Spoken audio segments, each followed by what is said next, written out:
لله وكفى وسلام على عباده الذين اصطفى أما بعد فأعوذ بالله من الشيطان الرجيم بسم الله الرحمن الرحيم إن الذين آمنوا وعملوا الصالحات كانت لهم جنات الفردوس نزلا خالدين فيها لا يبغون عنها حولا. رب العالمین جل جلاله د خپل نیکو بندگانو د پاره قرآن پاک کې ځای په ځای د جنتونو زیره ورکړي. په دې آیت کې الله تعالی د نیکو عملونو خلقو ته وعده فرمایي ان الذين آمنوا کما کسانو چې ایمان راړو الله تعالی وحده لا شریک منی، پیغمبران منی، ملائکی منی، آسمانی کتابونه منی، د آخرت رز منی، دیتا ایمان وی. تاسو ایمان مجمل و ایمان مفصل یاد کړل. آمنت بالله و ملائکته و کتبه و رسوله واليوم الآخر والقدر خيره وشره من الله تعالى والبعث بعد الموت. آمنت بالله كما هو بأسمائه وصفاته وقبلت جميع أحكامه إقرار باللسان وتصديق بالقلب. ایمان راړلې او دا غي سره وعملوا الصالحات نیک کارونه هم کوي. پنځه واړه مونږونه با جماعت پابندۍ سره ادا کوي. مالدار دې زکات ور کوي. 40 روپۍ زکات کې ورکول پکاري. یو سړی سره 40 روپۍ دي او پدې باندې کال تیر شولو او پدې سړی قرضې نشته ده نو دې به 40 روپو کې 0 روپۍ زکات ور کوي. فقیرانو ته، مسکینانو ته، کونډو ته، یتیمانو ته. مالدار ده نو حج بم کوي. په عمر کې یو ځل حج په لازم ده او د رمضان د مبارک میاشتې روزي بنيسي. دا ټول عمل الصالحات کې داخل دي. د غریب سره امداد د زکات نه ما سوا بکې. ان فی المال حقا سوى الزکات. په مال کې د زکات نه علاوه حق در باندې لازم دی. الله بلا مال او دولت ترکړه ده پلار روانه. یو غریب ده بربند ده نه کمیسټه نه پرتوکشته ورته جامع والا. دا ډیر زکات ورکون کی بیا پیسې مر کہ ہم نے زکات دے دیا ہے. ٹھیک تا زکات در باندې لازم ده لیکن د زکات نه علاوه د فقیر مسکین د اوګي سره یو سړی اوګه د تا ته پته ده د لوګي د وجه نمرې یکدم د روټۍ تنظیم وکړه. یو سړی سخت بیمار ده د علاج سوکم نشته. الله تعالی مال او دولت ترکړه داغه علاج وکړه. دا ټول عمل الصالحات کې داخل دي. یو کمزور سړی دی پند نشوړل پند تیو چت کچلا کا کاکا لگا د مدر کم. دا ټول عمل الصالحات کې داخل دي. مور او پلار سره احسان دا عمل الصالحات کې داخل دي. د گاونډي سره خېګړه دا عمل الصالحات کې داخل دي. ان الذين آمنوا وعملوا الصالحات كانت لهم جنات الفردوس نزلا. د دې مل مستابه جنت الفردوس کیږي. پتا مامو جنتونو کې اعلی او لوی جنت الفردوس ده. الله تعالی خپل نیکو بندگانو ته په جنتونو کې هغه نعمتونه تیار کړی دي چې دغه د تصور نه موچتي. فلا تعلم نفس ما اخفي لهم من قرة اعين. یو انسان په علم کې نه ده چې الله تعالی هغه ته په جنت کې کم کم نعمتونه تیار کړی دي. حدیث قدسی ده رسول الله مبارک فرمایي چې الله تعالی فرمایي اعددت لعبادي ما لا عين رأت ولا اذن سمعت ولا خطر على قلب بشر. الله تعالی وای ما خپل مومنانو بندگانو ته داسې نعمتونه تیار کړي دي چې لا په سترګو چا لیدلي نه دي او نه د چا غوږونه اورېدلي دي نه د یو انسان په تصور کې راغلي دي دومره اوچت فوق الادراک نعمتونه الله تبارک وتعالی په جنتونو کې تیار کړي دي تاسو د دنیا کې نه ګورئ که د نن نه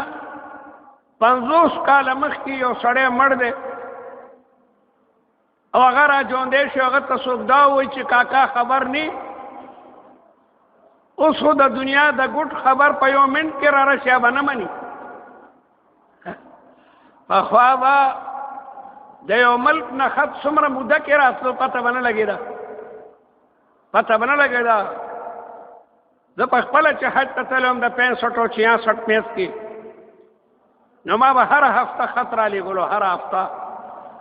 والدی به راته وي چې خط بهر دی نه را لېږي قدرتي اردن ته موږ لاړو بیا عقبه کې موږ د یو کمپنۍ نه ټیکټ واخیستی وي دا سمندري جهاز به روانېږي 2 ورځې پس جدې ته به ځي او موږ بلا حاجیان هلته جمع شوي 1700 پاکستانیان ټیکټونه موږ واخیستل د کمپنۍ نه او ما خط ولیکلو چې بل خط به دکه خیري مکې مکرمې نه را لېږم کمپنۍ والا دوکه وکړه دوکه بعد کمپنۍ واوې سبا ته به جهاز راځي بله ورځ به راځي یو میاشت زمونږ په عقبه کې تېره شوه یو میاشت پوره او یو میاشت کې ما خط ونه لیکلو ځکه ما خط کې لیکلي وو چې بل خط په انشاءالله د مکې مکرمې نه او بیا میاشت روخته نو جهاز راغی دا میاشت روخته د حج میاشت الحجي جهاز روان شو د مینا پر د رسیدو هلته خلک مینا ته تللي مینا کې قاری محمد امین صاحب ما سره ملاو شو الله دې وبخي مړ دی لوی عالم زموږ د دارالعلوم حقانیه په ارکانو کې پنډۍ کې ډېره لویه مدرسه ده د اخلاق مولانا لوی قاری دی دا د هغه بچی دی قاری امین صاحب ما سره ملاو شو مینا کې نو ویې ژړل چې ته ژوندی یې نه ولې هغه آخرني جهاز کې راغلی او هوایي جهاز کې زه خو مولانا صاحب سره کوړي ته تلم ملاو شم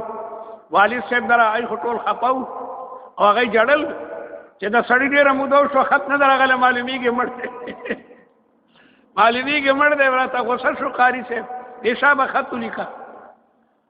حضور را باندې مینا کې خط لیکلو او دا خانه کې مواچولو اختم بیا ډېره موده پس ما دا عرض کولو چې په خوا به پته نه لګېده چې حاجي مړ دی کو ژوندی دی که هغه سړی د قبر نه راپاسئ چې خبر نه کاکا اوس خو د خطونو متونو ضرورت نشته د امریکې نه په یو منټ کې سړی د خپل سړي سره خبرې کولی شي را به نه مني چې دا لاسې وی په میاشتو به چېرته خط راغی اوس دا لاسې وی چې د جنوبي یا د شمالي امریکې نه په یو منټ کې سړی خبرې کوي هغه به نه مني الله اکبر یا که یو سړي ته دا ووایي چې هلکه پخوا خو به تاسو د غنمو 100 منه غنم به چې د چا و هغه به 10 ورځې کې هم نه فارغه کېدو اول خو به دلی لګېدلي وه غنم به یې اچولو او بیا به درمن چې اوزګار شو هله به دې غوبل کولو هلکه لا درمن نه دی اوزګار درمن به اوزګار شو نو بیا به خلکو ګېډۍ خورې کړي بیا د کلبو خلکو ته ویلي او اته کلبې به وي منډاونه پې لګېدلي وو بیا به غوبلو شو تر مازدیګر به چېرته یو غوبلو شو بیا به زمیندار ولاړو غاښۍ به ورسره وه د هوا انتظار به کولو چې هوا راشي هله به دا واڼې الوزم کله به هوا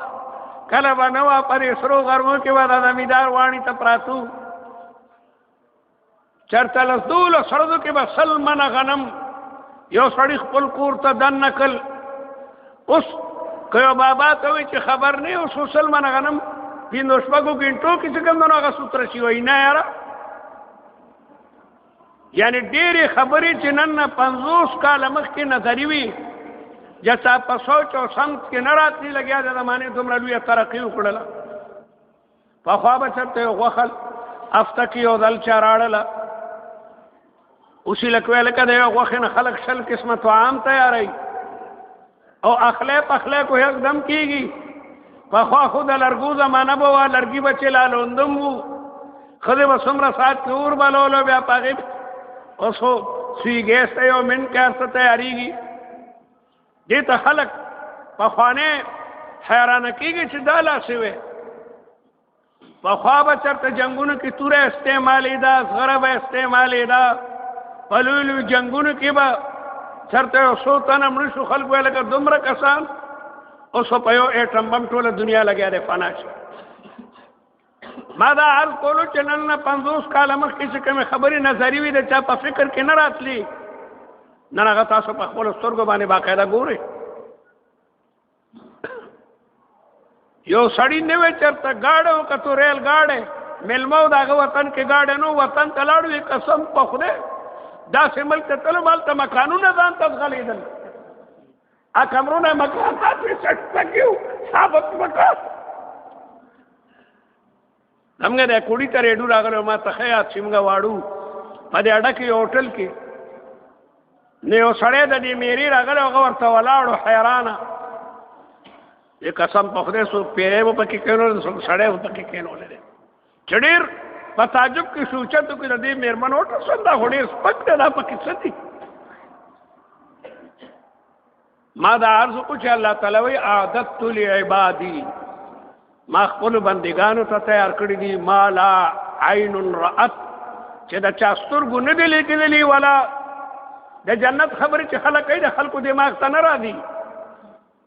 روایاتو کې راځي چې د یو جنتي دپاره به په ملغلره کې مکاني، ملغلره کې، او هغه به څومره اوږدي هغه مکان به خلک خو یې که د دنیا ملغري خو دومره وي، هلته ملغلرې به دومره وي چې څومره 100 میله به هغه چې کوم نه لولي دي. او دا ښه د ساینسدانانو دا خبره اوس ومنله، مخکې دا خلکو نه منله، چونکې د انسان دغه فکر دغه عقل دا ډېر محدود دی، دا دومره غټې خبرې نشي زغملی. ایو چینده ښه چېرته بره نه پرېوته کوی ته، نو کوی کې لاندې بلا چیندخې وي،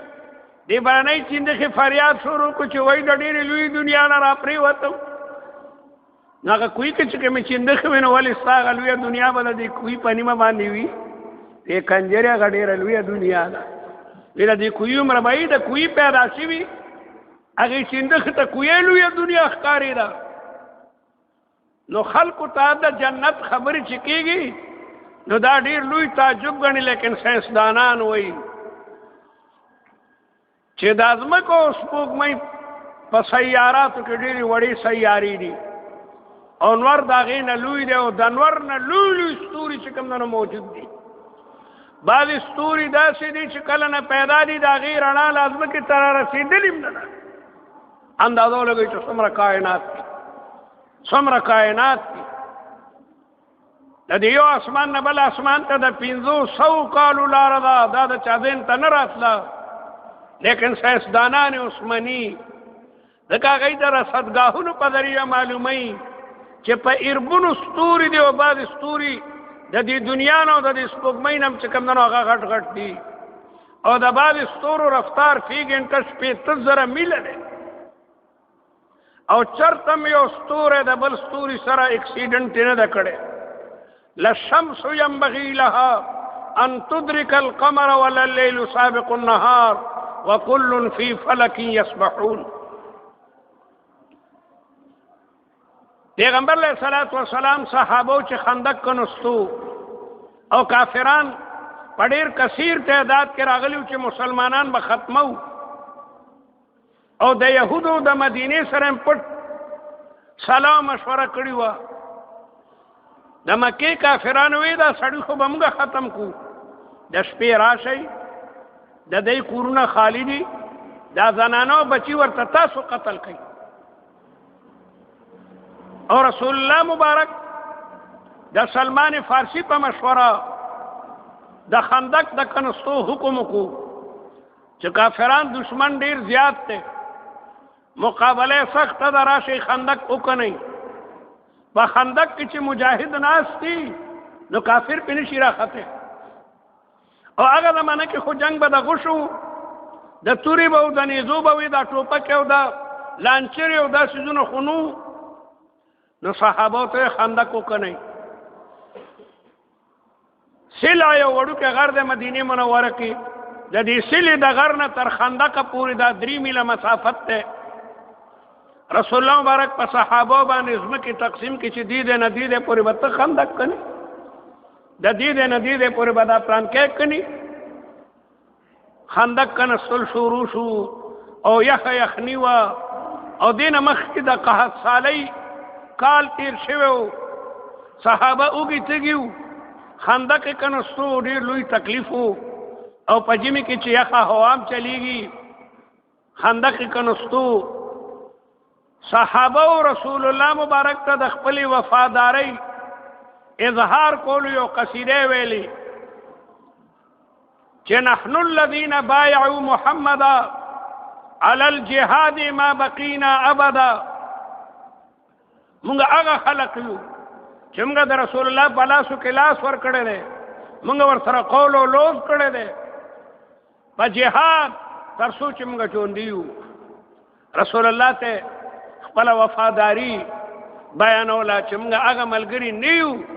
چې په سختو حالاتو کې به تا نه تښتو. نحن الذين بايعوا محمدا، مونږ هغه خلق یو چا چې د رسول الله په مبارک لاسو باندې بیعت کړی دی علی الجهاد، په جهاد باندې ما بقینا ابدا. ورته پته وه چې رسول الله په جهاد ډېر خوشحالیږي، ورنه داسې به ویلو که نه نحن الذين بايعوا محمدا على الصلاة، مونږ د رسول الله په مونځ په لاسو بیعت کړی، په مونځ کې مونځونه به کوو. یا علی الصوم چې روژه بنیسو، یا علی الحج، یا علی الزکات، یا علی النفل، ایسا نه وایي علی الجهاد. ذکر رسول الله وی وذروة صنامه الجهاد. موږ د رسول الله په مبارک لاسو قول او لوز کړی، عهد او پیمان مو کړی دی. او دام نه وایي چې د یو ورځې لیوم او لیومین، یا لاسبوع او اسبوعین، یا لشهر او شهرین، د یو میاشت یا 2 میاشتو دپاره، یا علی السنة والسنتین. دا نه وایي ما بقینا ابدا، تر څو چې زموږ په تن کې روح وي او په مونږ کې ساه وي، مونږ د رسول الله سره په جهاد کې یو. پیغمبر علیه السلام په دې ډېر خوشحاله شو او صحابو ته وی چې اللهم لا عيش الا عيش الاخره فاغفر الانصار والمهاجره. صحابو ته وی ملګرو د دنیا دا ژوند خړو څه ژوند نه دی، دا خو څه ژوند نه دی او نه دا عیش دی. عیش د آخرت دی. الله تعالی تاسو د آخرت هغه عیش درکړي. د دنیا به څه ژوند دی، 80 کاله 80 کاله هغه څه په مصیبتونو تېرېږي، څه په مصیبتونو، څه په مشقتونو. ژوند خو ژوند د آخرت دی چې هلته به د الله تبارک وتعالی نعمتونه وي، ختمیږي به نه. ولکم فیها ما تشتهی انفسکم، تاسو لره به وي په جنتونو کې چې څه مړو غواړي. ولکم فیها ما تشتهی انفسکم، چې څه مړو غواړي. چا د مولانا یعقوب رحمت الله علیه نه تپوس وکړو چې جنت کې به دا موټرې او دا اسونه او دا څیزونه به وي. هغه وی هلته به هر څه وي. الله تعالی وایي ویخلق ما لا تعلمون، الله پیدا کوي هغه خبرې چې تاسو په علم کې هم نه دي. او ولکم فیها ما تشتهی انفسکم، په جنتونو کې تاسو دپاره چې څه غواړئ هغه به چې کوم موجود وي. نو رب العالمین جل جلاله په دې آیت کې خپل مؤمنین بندگانو ته د جنت الفردوس وعده کوي. ان الذين امنوا وعملوا الصالحات، چا چې ایمان راوړل او نیک کارونه کوي، دې لپاره جنت الفردوس کې چې کوم نه غلوي مقام دی. د مارونو اصل شی هغه د آخرت زندگی ده.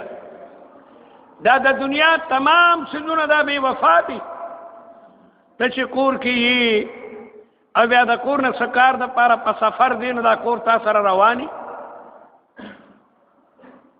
د کور نه پټي ته دی نو دا کور در سره روان دی، پټي نه بیا کور ته راځي نو پټی در سره را روانېږي. چرته هم چې په سفر دی تا سره د کور ساز او سامان نه روانېږي، لیکن ایمان تا سره هر دی کې وي. چرته چې تا سره کلمه موجوده ده لا اله الا الله محمد رسول الله، تا سره نیک عملونه موجود دي چې کوم جمعات ته هغې کې مونځ کولی شي، که نفلي روژه نیسي نیوی شي، که چاته خیرات ورکوي ورکولی شي. نو ملګری خو هغه چې سړي سره هر مالي چاریم یو کارخانهدار سره په سفر کې کارخانه نه ده روانه شوي، د یو جایداد خاوند سره جایداد چرم نه ده روان شوی، نو سړی د هغه ملګری خوښوي چې هغه انسان سره هر مالي. رسول الله مبارک صحابه ته وایي چې په ملګرو کې کم ملګری ښه دی؟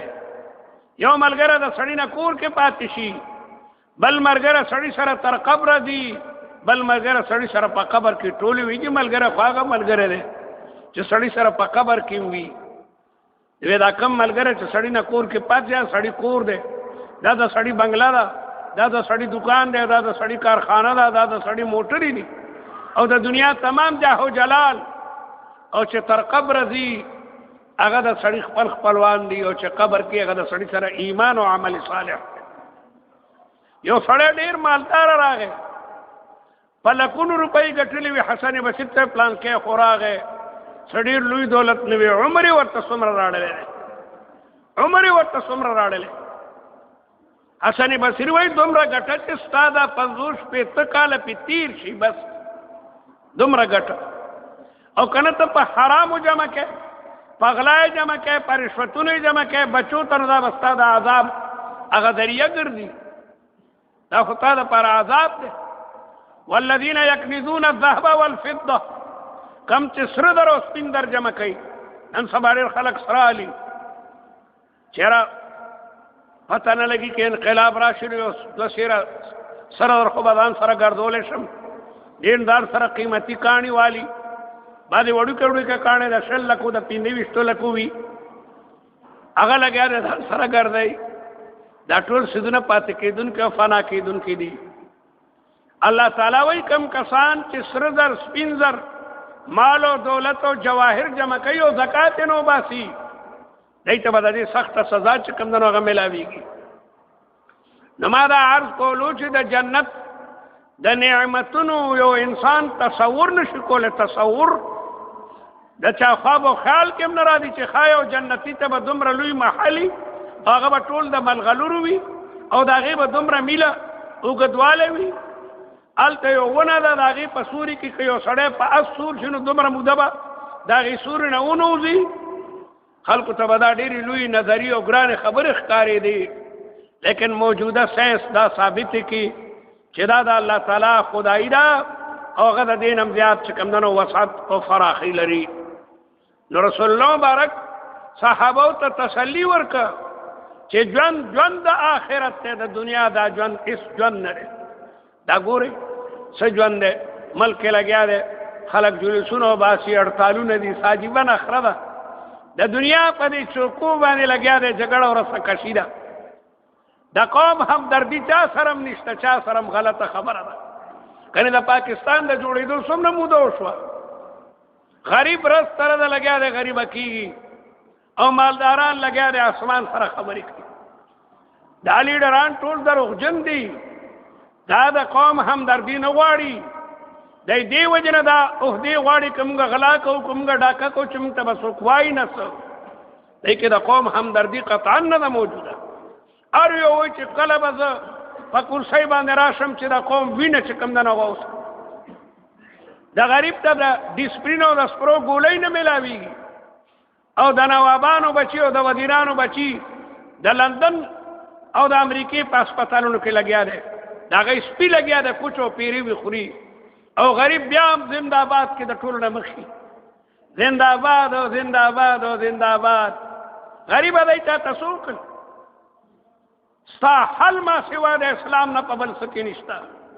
دروغ وایي ټول لیډران چې څه وایي، ستا حل یوازې اسلام کې دی، خو ته د اسلام سره ډېر بې وفا یې، تا ته اسلام اړو څه ښکاري نه. اسلام دنیا نه ظلم لرکي، اسلام د غریب आवाज اوري،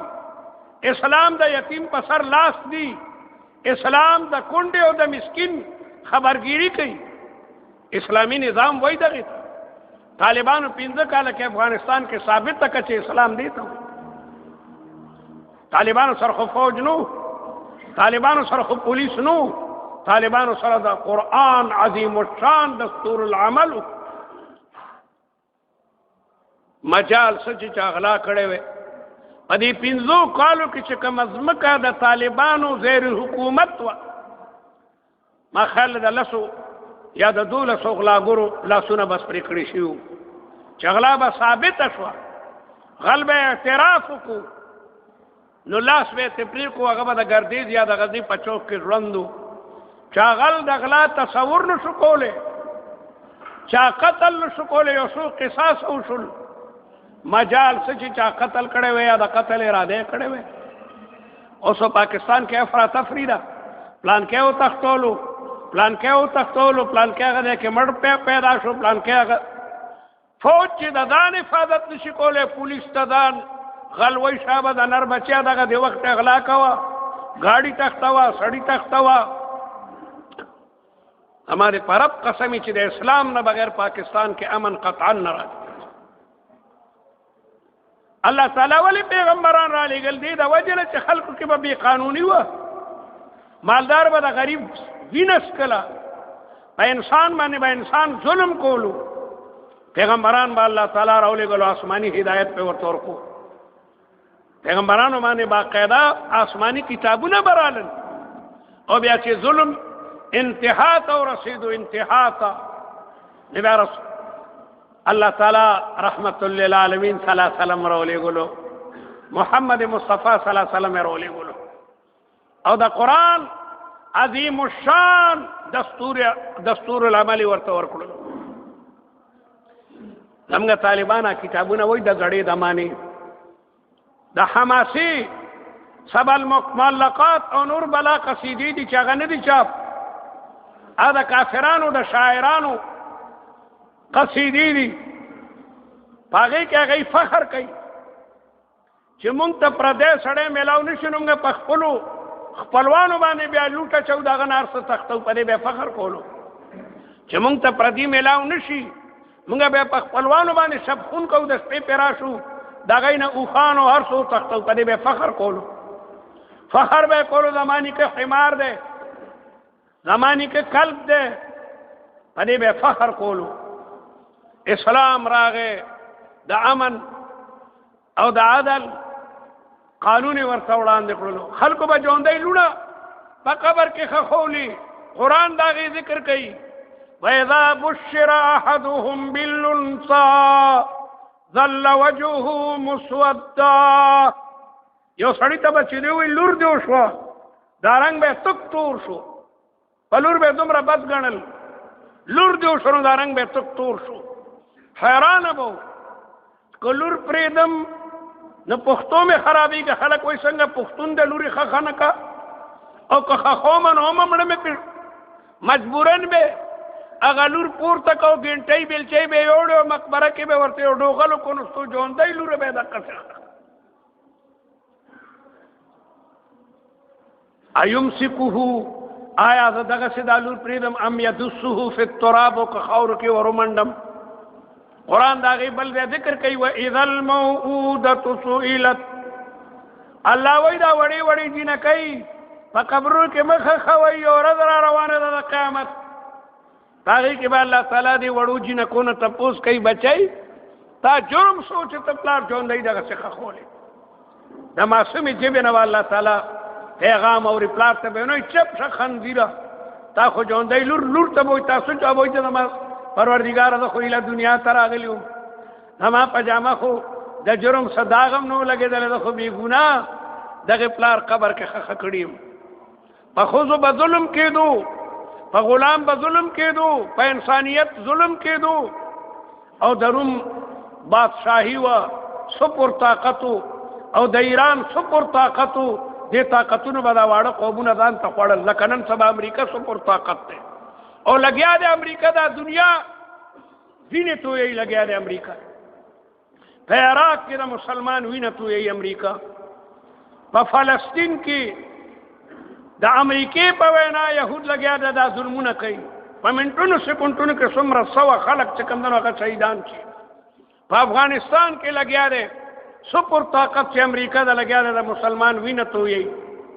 په بوسنا کې په هرسک کې په چیچنیا کې په صومال کې په برما کې په کشمیر کې د دې ظالمانو د پر علاج یو قرآن دی چې مسلمان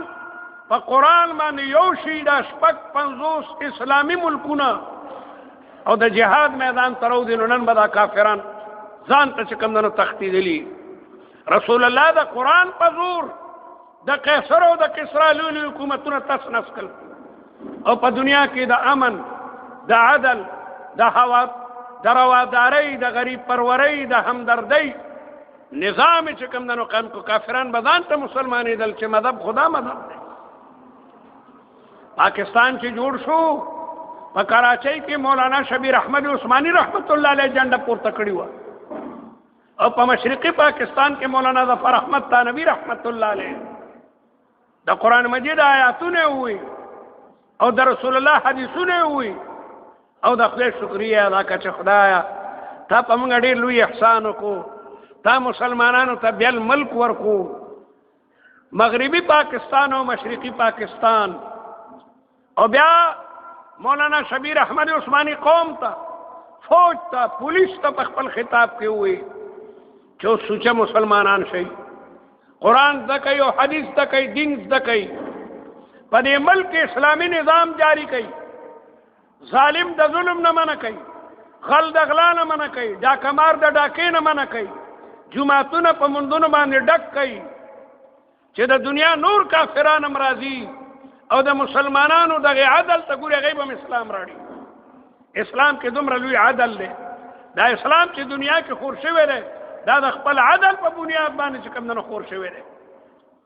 لیکن اسونو شو پاکستان د لا اله الا الله محمد رسول الله په بنیاد باندې جوړ شوی ملک ته لیکن دې کې د لا اله الا الله نظام تر اوسه پورې را نه گئے بلکہ بعض وزیران بدقسمت کله نہ کله دا وایي چې پاکستان اسلام کے لیے نہیں بنا تا خدای غر کنو کس لیے بنا ہے صد پارا مدامل ٹوٹی کولو خلق مطلو دہلی تا ناگپور تا یو پی تا سی پی تا مزدوریانی بکی دی ولی مدامل ٹوٹی کولو خودی دا پارا ٹوٹی ہو چې اللہ تعالی مسلمانانو ته یو بیل ټوټه ورکی او هغه کې اسلام 100% چې کمنو نافذ کی تر سوچ دې ملک د غلاس نه د پرې کړه شوی او قاتل په قصاص شوی نه ده تر سوچ خزه په پرده کې نه ده شوی په دې ملک امن نه راځي د دې لیډرانو په غلطو دا و باندې مدوکه کیږي کم یو لیډر خپل ځمکه چا غریب ته ورکړي ده اکثر لیډران د زرګونو جریبونو مالکان دي چرته یو لیډر اخبار کې مولي دلی دي چې دا غریب ته یو مرله کور ورکو دو مرلی کور ورکو روٹی کپڑا مکان چغی ټول ورپسې ورمنډه کې سپی خوله سپی دی چې د چا په لاس کې روټۍ وګورو نه ورپسې منډه وایي دې ملک کې بغیر د اسلام نه قطعا امن نه راځي دغه وینې به دقسې جاري وي واحد علاج د امن هغه د لا اله الا الله محمد رسول الله کلمه ده هغه د خلفای راشدینو تاریخ موږ سره کتابونو کې لیکلي دي که نه چې حضرت ابوبکر څنګه خلافت چوللی کتابونو کې لیکلي دي حضرت عمر څنګه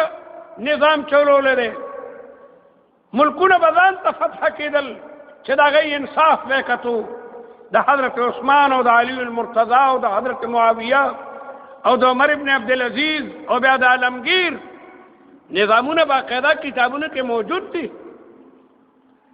په اسلام کې دانی چې یو به په کروڑونو تنخواه لي او بل بدلو کې مري اسلام کې د بادشاہ تنخواه او د سپاهي تنخواه دا یو شان د بادشاہ خوراک او د غریب خوراک دا به یو شی وي حضرت عمر په امر رماده کې امر رماده مشهوره قاصالی ده لویه قاصالی راغلی وه حضرت عمر خلافتو حضرت عمر دنیا ته ثابته کا دنیا ته چې د قاصالۍ مقابله په کومه طریقه باندې کیږي نه په دغه ورځو کې سخت ناجوړه شو په ملک خاصالي وه ناجوړو خېټه کې درد و طبیبانو ورته وایي چې دې یو خبره ومنه د غوا غوړي یو سوره دې وخوره ستا دا خېټه د زیتونو تیله خرابه کړې ده علما هم ناست وي علماو ما ته روا دي چې د ما قوم د غوا غوړي نشي خوړی او عمر به د غوا غوړي وی جوړل وی قطعا ما باندې حرام دي د غوا غوړي چې د ما رعیت د غوا غوړي نشي خوړی او چې درد سیوا شو نو دا دواړه لاسونه یې خېټه کې داسې ور ومنډل خېټې په دې صبر کوه رعیت د غوا غوړي نشي خوړی تا باندې حرام دي هله ملک امن او عدل راځي د یو سپي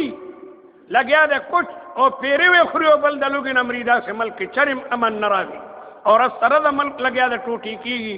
او تباه کېږي او خلک په دې خیال کې نه دی دعا وکړئ چې الله تعالی زموږ د ملک د دې عذاب نه بچ کړي یو راځي په کرسۍ خېږي بلې غورځوي دغه رسکشي د پاکستان د جوړېدو نه تر دغه وخته پورې لګیا دی جاري او ساري ده پروردګاره زموږ د عمل خو صحیح مانو کې پاکستان کې دلته د اسلام نظام راولي خدایا دا غلاګر بدماشان ډاکمار قاتلان نیست و نابود کې خدایا په دې ملک کې نیکان دیندار راولي چې هغوی د قوم سره همدردي وي او پروردګار امریکا خو تباه او برباده کړي دا ټول فساد د امریکې او د بوش تلاسه دی په افغانستان اور وریږي په عراق اور وریږي په فلسطین بیروت کې لګیا دی اورونه وریږي په شمال کې په هر ځای کې جړې امریکا د خدایا په آسماني سایقو یې نیست و نابود کړي تباه او برباده کړي دا ټول اسلامي ملکونه د امریکې د غلامۍ نه خلاص کې خدایا او دا په سواد کې امن راغلی د خدای د امن برقراره کړي مضبوطی کې پایدار کې خدایا پاکستان پر زمین یو مضبوط اسلامی ملک وګرځي یو مضبوط اسلامی ملک کې پروردگار او د دنیا تمام مسلمانانو په سر کې خیر کې عالم اسلام ته خیر پیښ په امریکا کې په دې ملکونو کې بلا مسلمانان دي خدای دا غي د ایمان او د اسلام حفاظت وکړي زموږ د عمل د مزید خرابونه پریشانونه تشتت انتشاراتونه محفوظ او ساتي په دې ملک یو مضبوط د عدل د انصاف اسلامی نظام قائم کی واخر دعوانا الحمد لله رب العالمين.